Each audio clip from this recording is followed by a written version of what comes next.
Look at this black woman. I don't think she belongs at this party. Push her and throw her out of the party.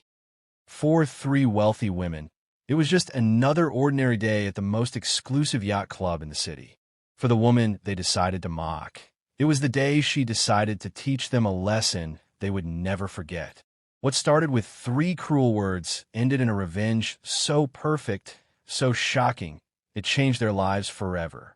If you enjoyed this story of justice served, make sure to subscribe to the channel and turn on notifications so you never miss one of our tales. We have so many more stories like this to share with you. Now, I'd love to know where you're watching from. Comment your city name below. The air on the deck of the opulent Emerald was thick with the smell of salt, expensive perfume, and unearned privilege. It was a perfect Saturday afternoon, the sun glittering off the calm water of the marina, making the rows of magnificent yachts look like a city of white towers.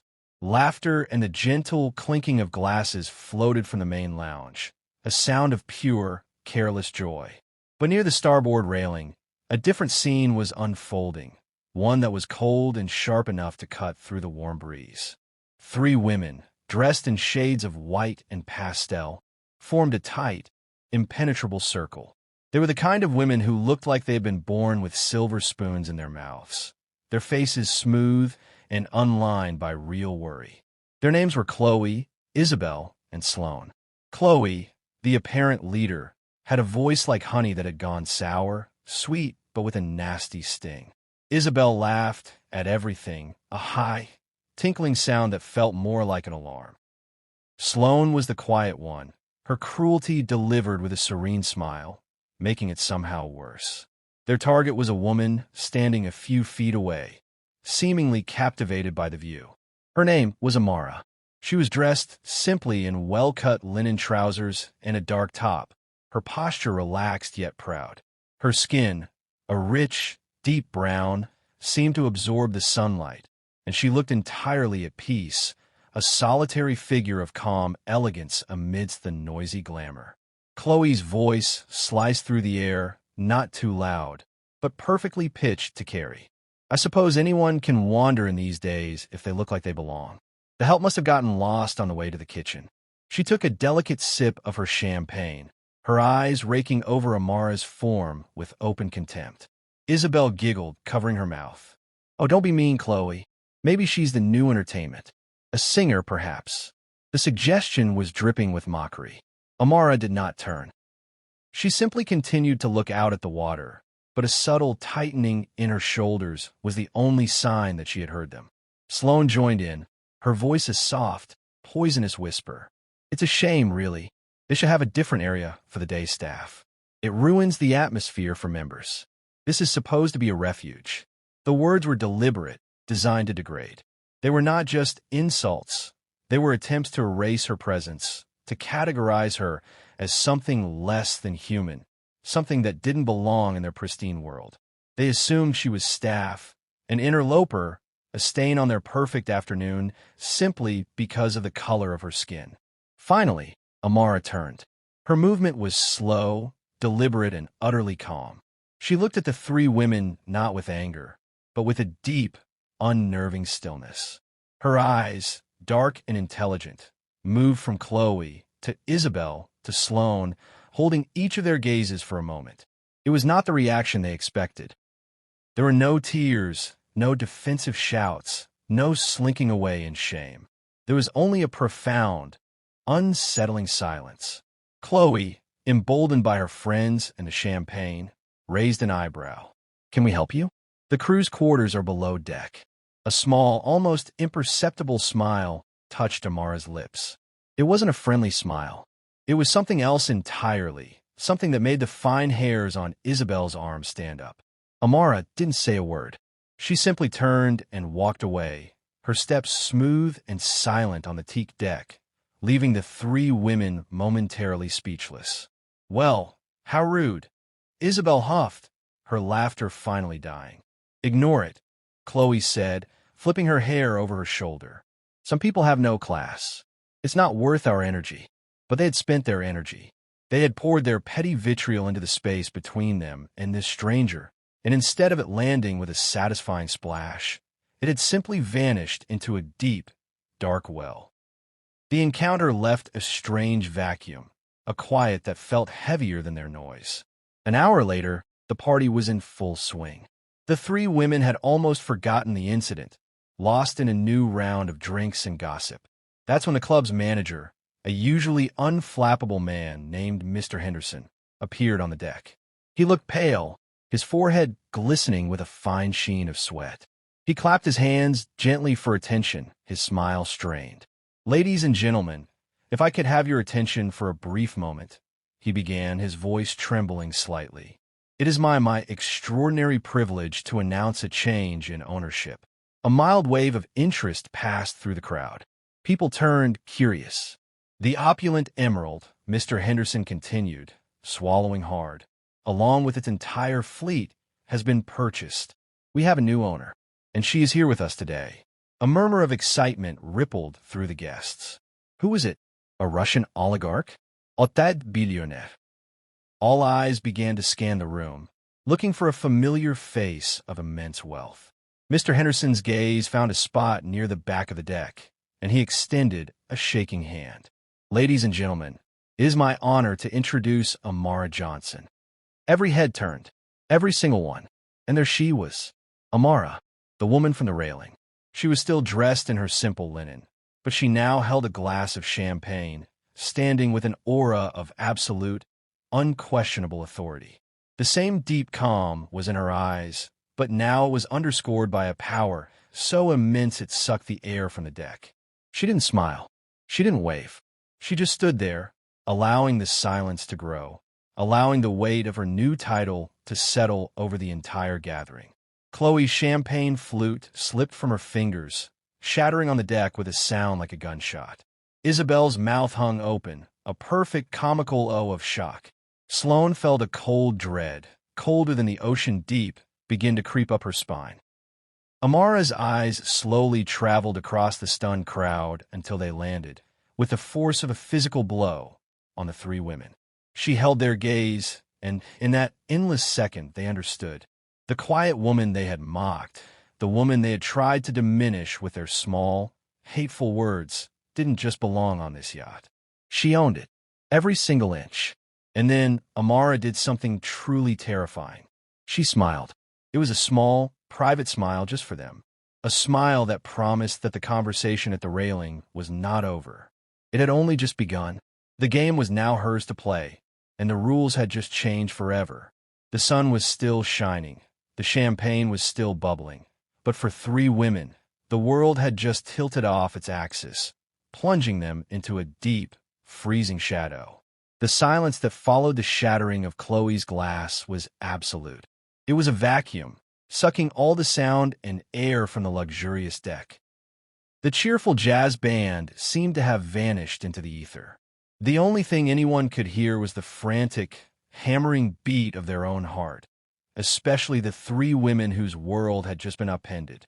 All the color had drained from Chloe's face, leaving her foundation standing out in stark, orange streaks. Isabel's hands were trembling so violently she had to clutch them together to still them. Sloane, the observer, felt a profound and chilling clarity. This was no coincidence. This was a predator who had calmly walked into a pen of sheep. Amara Johnson let the silence hang, a masterful conductor of tension. She took a slow, deliberate sip from her champagne flute, her eyes never leaving her three new acquisitions. The gesture was casual, but in this context, it was a declaration of war. Finally, she spoke, her voice not loud, but carrying with a crystalline clarity that reached every corner of the deck. It was the same voice that had remained silent under their barrage, now filled with an easy, terrifying authority. "Thank you, Mr. Henderson," she said, her tone cool and even. "I've always believed that institutions like the Opulent Emerald are not just about luxury, but about legacy, about the people who form its heart." Her gaze swept the crowd, a polite, inclusive smile touching her lips before it returned, laser-focused to Chloe, Isabel, and Sloane. "And I am so looking forward to getting to know each and every one of you, personally." The words were innocuous enough for the general crowd, who began to murmur with nervous approval, eager to curry favor with the new, impossibly wealthy owner. But to the three women, each word felt like an individually tailored threat. Personally, the word echoed in their minds, sounding an awful lot like revenge. Mr. Henderson, looking like he wanted to be anywhere else, gestured weakly. Perhaps a tour, Ms. Johnson, to see your new acquisition. A wonderful idea, Amara agreed. She began to move through the crowd, which parted for her like the Red Sea. She didn't look at the three women again as she passed them, but the space around them grew cold. They were frozen statues in the midst of the newly revived party, ignored by everyone, yet feeling the weight of 1,000 staring eyes. As Amara disappeared below deck with the manager, the spell broke. The band struck up a new tune. Conversations resumed, louder and more forced than before, fueled by the adrenaline of the shocking announcement. The three women stumbled back, collapsing into a secluded cluster of plush white chairs, as if their bones had turned to water. She can't, Chloe whispered, her voice hoarse. Her bravado was gone, replaced by a shaky denial. This is some kind of joke, a setup. She's an actress who just bought $100 million yacht club. Sloane snapped, her usual calm shattered. Did you see Henderson's face? He looked like he'd seen a ghost. That was real. It's all real. Isabel was on the verge of hyperventilating. My husband, he's on the advisory board. Our membership. Our family has been here for 40 years. She can't. The implications were crashing down on her. Their social standing, their identities were tied to this place. It was their sanctuary, their proof of belonging to an elite world. And now it belonged to the woman they had tried to exclude from it. She can do whatever she wants, Sloane said, her voice low and grim. She owns the walls, the deck, the boats. She owns the air we're breathing right now. We handed her the reason to destroy us on a silver platter. Their panic was a live wire, sparking between them. They concocted and just as quickly dismissed wild plans. They would have their husbands intervene. They would go to the board. They would threaten a lawsuit.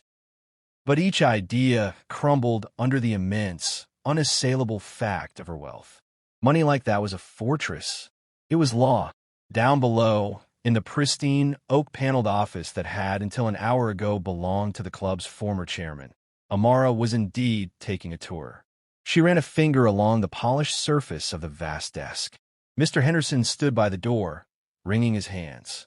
The paperwork is all complete, Ms. Johnson. The funds have cleared. Everything is yours. Thank you, Robert, Amara said. She picked up a heavy crystal paperweight, examining it. I'll need the membership files. All of them. And the employment records for every staff member on the premises today. Of course. Right away. He moved to a large filing cabinet, his hands fumbling with the keys. And Robert? Amara's voice stopped him cold. She placed the paperweight down with a soft, definitive thud. The three women on the deck.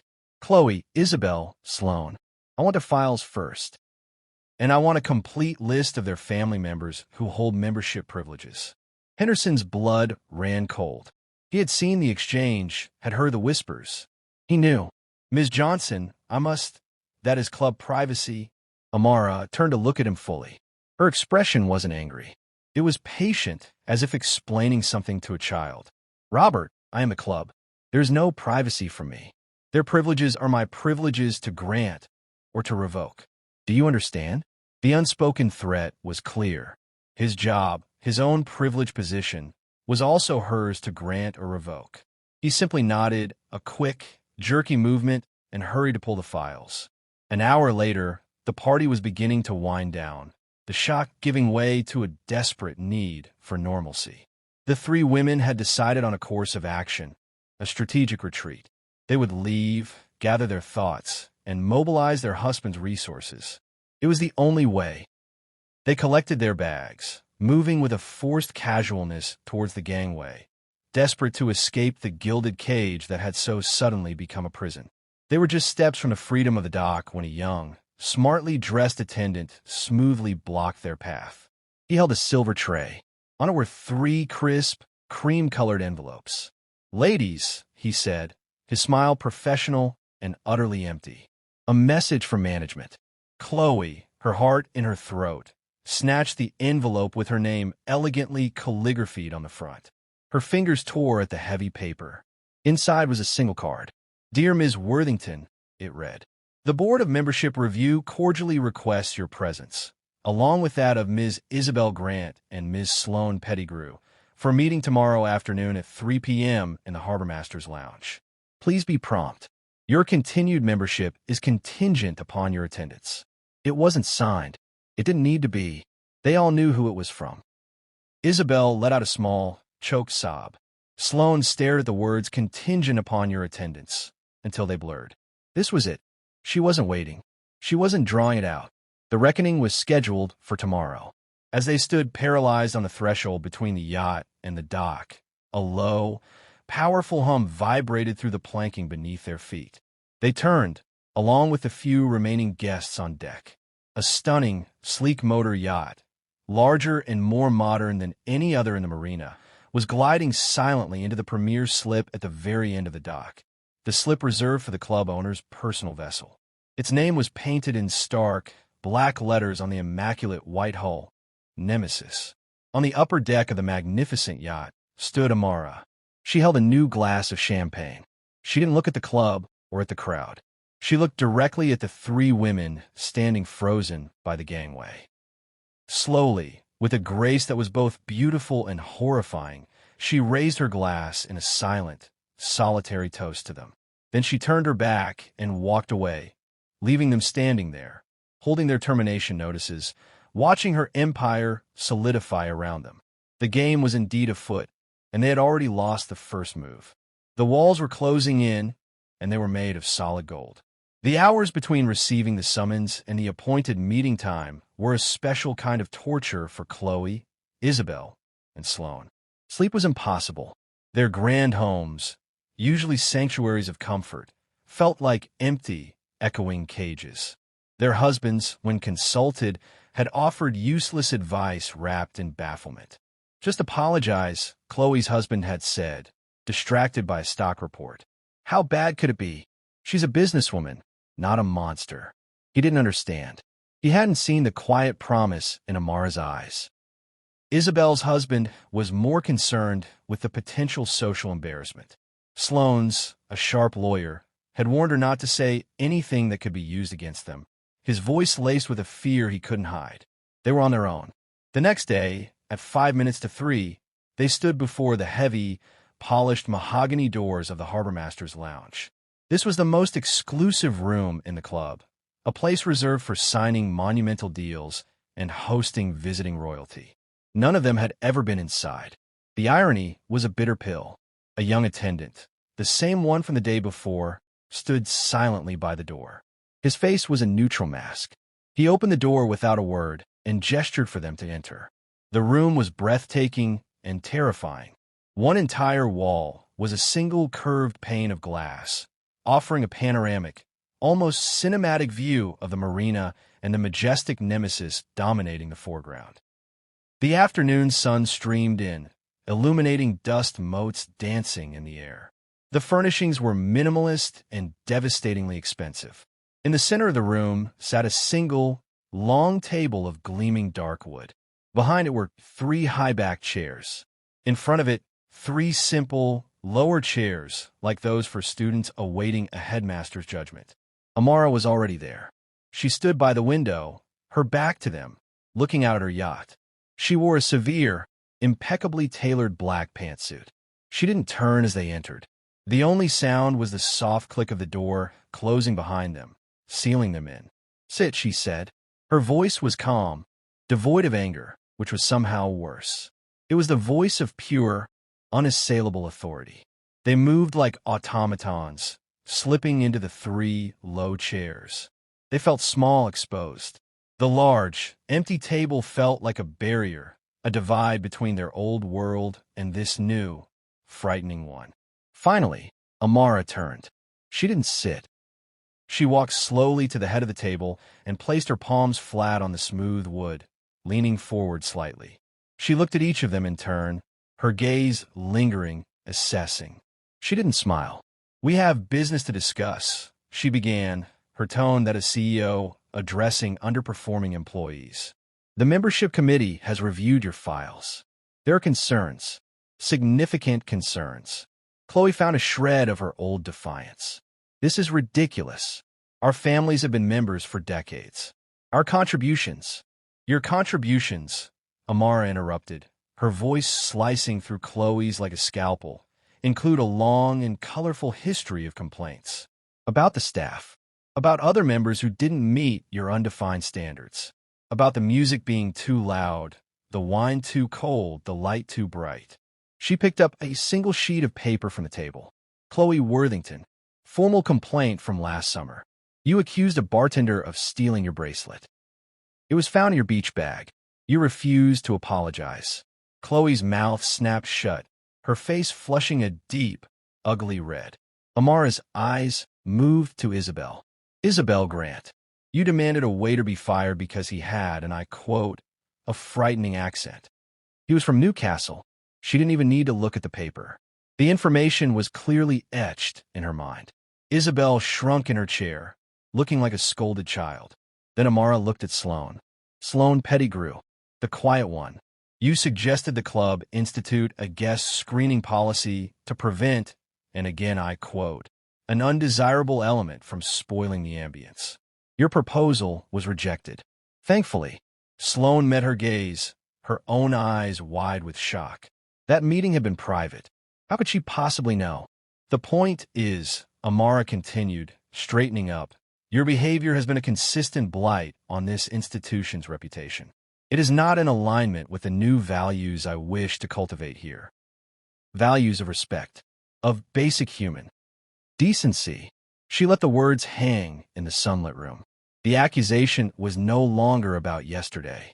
It was about their entire lives. She had somehow, in less than 24 hours, excavated every petty, prejudiced thing they had ever done. So, Amara said, her voice dropping to a near whisper that forced them to lean in to hear. We come to the matter of your membership. The committee is prepared to revoke them. Effective immediately. Your families will be blacklisted. Permanently. The threat was absolute. It was social annihilation. It was the thing they feared most in the world. Tears began to stream down Isabel's face. Please, she whispered. We're sorry. We're so sorry for what we said. It was stupid. We had too much to drink. No, Amara said, her voice chillingly soft. You were sober. You were just yourselves. She paused, letting the condemnation sink in. But I am not a cruel woman. I believe in redemption. I believe everyone deserves a chance to prove they can be better. She walked back to the window, looking out at the nemesis. Therefore, I am offering you a choice. A single opportunity to retain your membership, and by extension, your place in this world you seem to value so highly. She turned back to them. Her expression was unreadable. Tonight, I am hosting a small gathering on my yacht. A welcome party. You will attend. You will be polite. You will be gracious. You will be the model members you have always pretended to be. You will do this from 7 until midnight. You will not leave early. You will not complain. You will follow every instruction given to you by myself or my staff. She leaned forward again, her dark eyes glinting. Do this one thing to my satisfaction, and your memberships will be reinstated without condition. Your slate will be wiped clean. Refuse or fail, and the revocation will be permanent and very, very public. It was a trap. They all knew it. Every instinct screamed at them to refuse to run. But the alternative was unthinkable. Social death. The scorn of their friends, the disappointment of their families, the end of a lifestyle that was their oxygen. What kind of party? Sloane asked, her voice trembling. A party, Amara repeated, a ghost of a smile finally touching her lips. It didn't reach her eyes. There will be champagne, canapes, music, the usual things. Consider it a test, a final exam in civility. She looked at her watch. I will see you at 7. Don't be late. It was a dismissal. The meeting was over. They had been told their crime, their sentence, and their potential pardon all in under 10 minutes. They stood on shaky legs and filed out in silence, past the impassive attendant. Outside in the bright sunshine, the world looked the same, but it wasn't. They were prisoners out on parole, waiting for the evening to begin their community service in hell. "We can't go." Isabel whimpered the moment they were out of earshot. "It's a trick. She's going to humiliate us in front of everyone." "What choice do we have?" Chloe snapped, her fear manifesting as anger. "Would you rather be laughed at for one night or be laughed at for the rest of your life?" Sloane was silent, her mind racing. A test.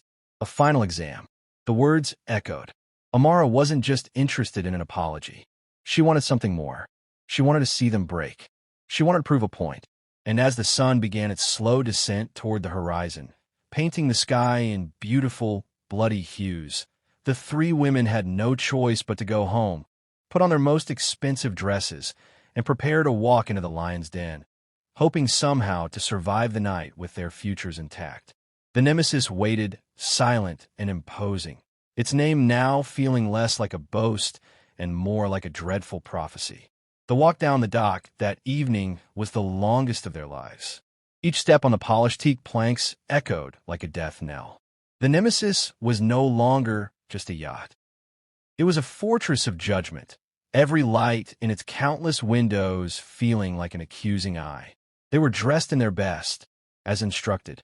Chloe in a tight, shimmering silver gown, Isabel in pale pink chiffon, Sloane in a simple but elegant black dress.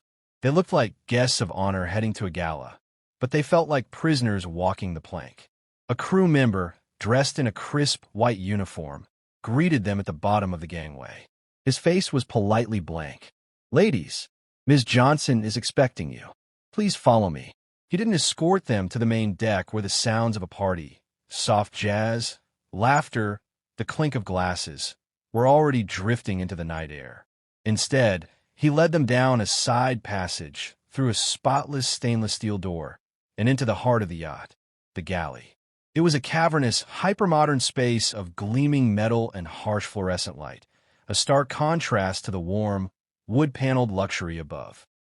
Chefs and kitchen staff moved with a frantic, focused energy, a well-oiled machine under immense pressure. And there, standing calmly in the midst of the controlled chaos, was Amara. She was still in her black pantsuit, an apron tied neatly over it. She didn't smile. She held out 3 aprons. Plain, white, starch-stiff aprons. The kind worn by kitchen staff. "You're late," she said, her voice cutting through the kitchen din. "The first course is about to be served. Put these on." The 3 women stared, their minds refusing to process the command. They were not here as guests. They were here to work. I don't understand," Isabel stammered, her voice thin and reedy.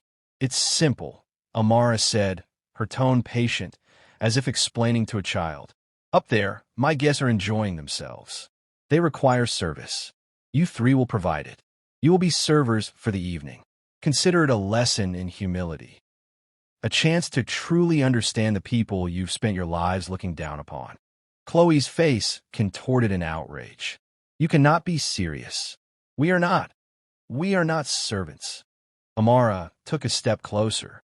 The ambient noise of the kitchen seemed to fade away. "You have a choice, Chloe. You always have a choice. You can put on the apron and do as you're told. Or you can walk away right now. But if you walk, your membership is gone. Your family's membership is gone. The news will be in the society pages by Monday morning. The reason will be cited as a profound and repeated failure to adhere to the club's core values of respect. How long do you think your social standing will last after that? How will your husband's business partners look at him?" The threat was exquisite in its precision. It wasn't just about them. It was about their entire ecosystem of wealth and privilege, all of which was suddenly balanced on the edge of a knife. They were trapped by the very thing they cherished most. With trembling hands, Sloane was the first to take an apron. Then Isabel, her chin quivering, tears welling in her eyes. Finally, Chloe, her jaw clenched so tight it looked like it might snap, snatched the last apron from Amara's hand. "Excellent," Amara said. She gestured to a stern-looking woman with a clipboard. "This is Maria, the head of service. She will be your supervisor for the evening. You will do exactly as she says. No mistakes. No complaints. Your future depends on it. Maria's eyes were flinty and unforgiving. She had no time for their distress. You, she pointed to Chloe. You will carry the trays of champagne. Keep them full. Offer them to every guest. Smile. You, she turned to Isabel. You will pass the canapes. Do not drop them. Do not interrupt conversations. Simply offer and move on. And you, she said to Sloane, you will clear the used glasses and plates. Be invisible. Be efficient. Now move. They were thrust into the whirlwind. The galley was a world of heat, sharp commands, and sizzling pans. They were shoved, instructed, and criticized with a brutal efficiency they had never experienced. They were nobody here. Their expensive dresses were hidden under the cheap aprons, their designer heels slipping on the greasy floor. When the doors to the main deck swung open, the wall of sound and light was a physical blow. The party was in full swing. The guests were a glittering array of the city's most powerful and influential people, their peers, their friends, their rivals. They saw husbands of friends, members of their own charity boards, people they played tennis with. The air was thick with laughter and the smell of expensive perfume and fine food. Chloe, holding a heavy silver tray laden with full champagne flutes, was pushed into the crowd first. Her face burned with a humiliation so acute it felt like a fever. She moved through the throng, her arm aching, offering the tray. People took glasses without looking at her, their conversations continuing uninterrupted. Then, a woman she knew well, a close friend, reached for a glass. Their eyes met.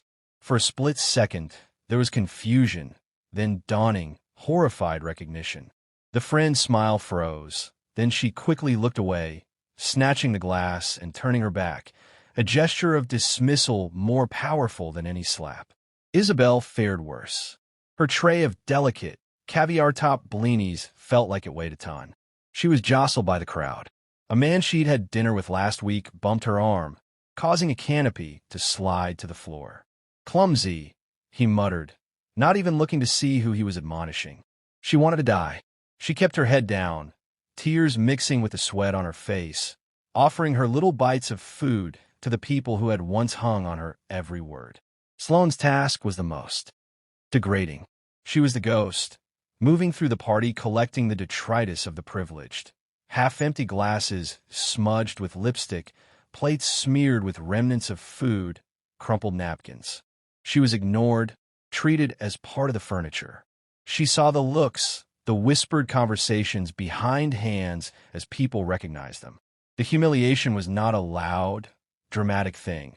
It was a slow, constant drip of acid, eroding their very sense of self. Through it all, Amara moved. She was the perfect hostess, smiling, engaging, laughing.